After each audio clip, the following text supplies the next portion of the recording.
Hello friend, आज के video में जो है आर्थिक सर्वेक्षण 2024-25 के बारे में बात करेंगे। और ये स्पीडी करंट अफेयर का बुक है जो कि नया वाला जून 2025 का स्पीडी है, उसमें दिया हुआ है फ्रेंड। अब कोई भी एग्जाम के लिए आर्थिक सर्वेक्षण से क्वेश्चन आने का बहुत संभावना। तो सुपरफास्ट रिवीजन से देखते हैं फ्रेंड, आर्थिक सर्वेक्षण के सभी इंपोर्टेंट पॉइंट को कवर करते हैं। तो चलिए फ्रेंड स्टार्ट करते हैं।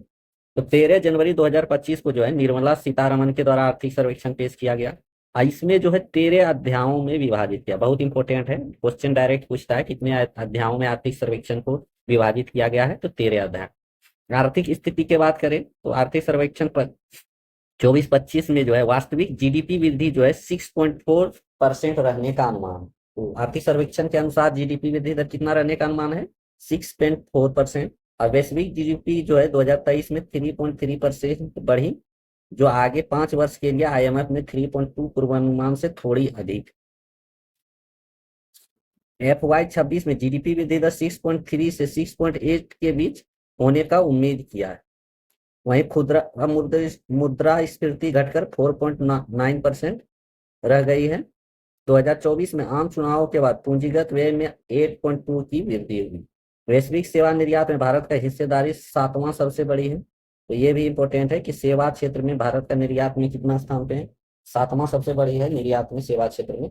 मौद्रिक और वित्तीय क्षेत्र में विकास के बारे में बात करें तो परिसंपत्ति 12 साल के निचले स्तर पर रहा है, जो कि सकल ऋणों का 2.6%। 1068 दिवालियापन प्रस्तावों से 3.6 लाख करोड़ की वसूली हुई है। भारत के शेयर बाजार में बेहतर प्रदर्शन किया है। बीमा प्रीमियम में 7.7% की और पेंशन क्षेत्र में 16% की वृद्धि। बाहरी क्षेत्र का बात करें तो निर्यात में 6% की वृद्धि हुई, इंपॉर्टेंट है। जो इंपॉर्टेंट है फ्रेंड मार्क कर दे रहे हैं। और सेवा क्षेत्र में 11.6 की वृद्धि हुई, ये दोनों इंपॉर्टेंट है। निर्यात में 6% की वृद्धि हुई है और सेवा क्षेत्र में 11.6% की वृद्धि हुई। कंप्यूटर और सूचना सेवाओं में निर्यात में भारत दूसरे स्थान पे है, बहुत इंपॉर्टेंट। भारत जो है कंप्यूटर और सूचना सेवाओं के निर्यात में कितने स्थान पे है पूरे विश्व में? तो दूसरे स्थान पे है। एफडीआई प्रवाह में सालाना आधार पर से 17.9% की वृद्धि हुई है और यह 55.6 बिलियन अमेरिकी डॉलर हुई है। विदेशी मुद्रा भंडार जो है 640 बिलियन अमेरिकी डॉलर है, ये बहुत इंपॉर्टेंट है, इसको ध्यान में। कीमत और मुद्रास्फीति की बात करें तो वैश्विक मुद्रास्फीति 2024 में 5.7% तक कम हो गई है। और वित्त वर्ष 25 में भारत की खुदरा मुद्रास्फीति घटकर 4.9% हो गई। आरबीआई और आईएमएफ के अनुसार जो है मुद्रास्फीति जो है 4% होगी। भारत का लक्ष्य जो है 2047 तक विकसित भारत हासिल करने के लिए 8% का वृद्धि हासिल करना है लगातार। तो इसलिए इंपॉर्टेंट है, अगर भारत को 2047 तक विकसित भारत बनना है तो 8% की वृद्धि हासिल करना। विकास को सशक्त बनाने और व्यापार करने में आसानी के लिए विनिमय का ध्यान केंद्रित करना और विशेष रूप से एसएमई के लिए निवेश और बुनियादी ढांचे का बात करें तो 5,853 किलोमीटर राष्ट्रीय राजमार्ग का निर्माण किया गया है, इंपॉर्टेंट है। आर्थिक सर्वेक्षण के अनुसार कितने किलोमीटर राष्ट्रीय राजमार्ग का निर्माण किया गया है? तो 5,853, इंपॉर्टेंट है। दिसंबर 2024 तक नवीकरणीय ऊर्जा या अक्षय ऊर्जा करें तो सालाना आधार पर 15.8% की वृद्धि हुई है, इंपॉर्टेंट है। एक साल में 15.8% की वृद्धि हुई है नवीकरणीय ऊर्जा।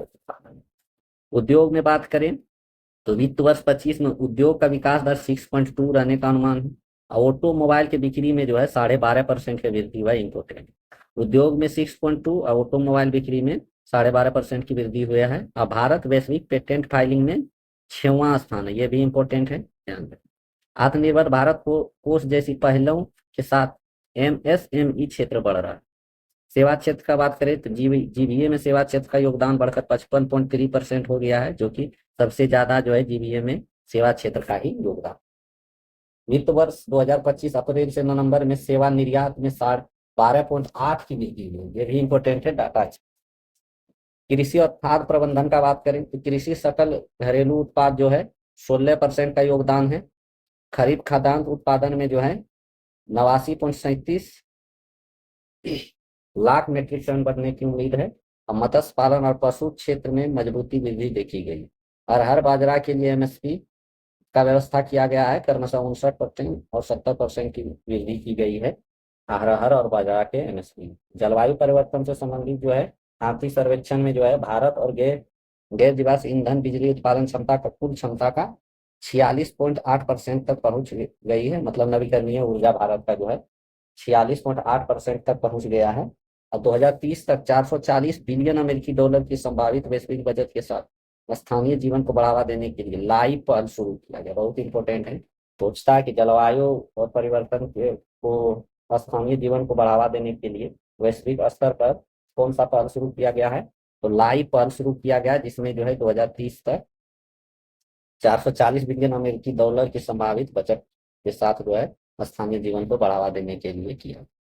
भारत के लिए carbon sink 2.29 billion ton CO2 समतुल्य की वृद्धि हुई।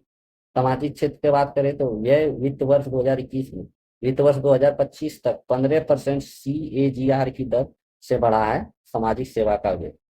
वहीं सरकारी स्वास्थ्य व्यय जो है 29% से बढ़कर 48% हो गया है। आयुष्मान भारत ने रुपए 1.25 लाख करोड़ से अधिक की बचत की। रोजगार और कौशल विकास के बारे में बात करें तो वित्त वर्ष 24 में बेरोजगारी दर लगभग घटकर 3.2 रह गई है, जो कि बहुत ही इंपॉर्टेंट है, क्योंकि बेरोजगारी दर बहुत तेज है। डिजिटल अर्थव्यवस्था और नवीकरणीय ऊर्जा का बात करें तो जैसे क्षेत्र रोजगार के अवसर प्रदान कर रहे हैं। पिछले 6 वर्षों में EPFO पेरोल में वृद्धि दोगुनी हो गई है। AI युग में श्रम का बात करें तो भारत की युवा तकनीक प्रेमी आबादी उत्पादन बढ़ाने के लिए AI का लाभ उठाने के लिए तैयार है। AI के सामाजिक प्रभाव को प्रबंध करने के लिए सरकार, नीति क्षेत्र और शिक्षाविदों के बीच सहयोग महत्वपूर्ण है। तो फ्रेंड, कैसा लगा वीडियो अवश्य बताएं। और इसी तरह जो है पूरा फास्ट रिवीजन के साथ जो है इसी तरह कंटेंट डाला करेंगे। और अगर आप BPSC का तैयारी कर रहे हैं तो इस चैनल को जरूर सब्सक्राइब करें। तो मिलते हैं फिर नेक्स्ट वीडियो में। जय हिंद।